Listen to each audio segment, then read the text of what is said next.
Umar. Zul. Umar. Kau pesan dengan wartawan tu supaya berhati-hati. Lah, kenapa?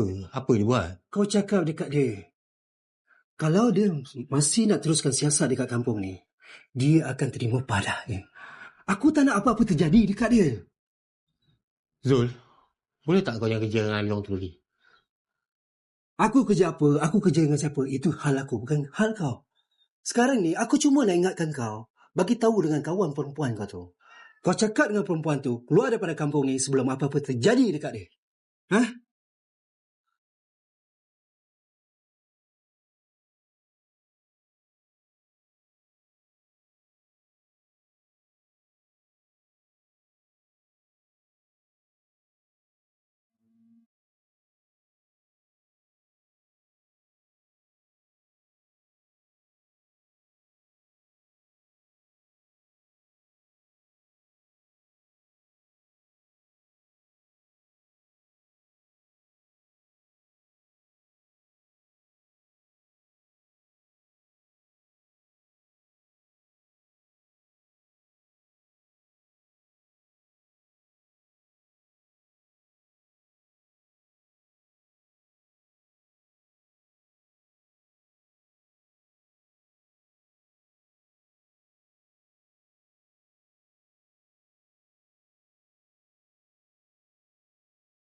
Barang aku tak cukup.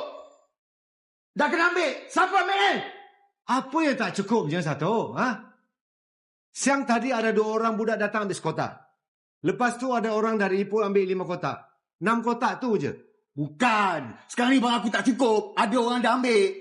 Kau yang dah ambil barang aku, Liam. Kau cakap dengan aku baik-baik. Kau jangan main-main. Aku yang ambil.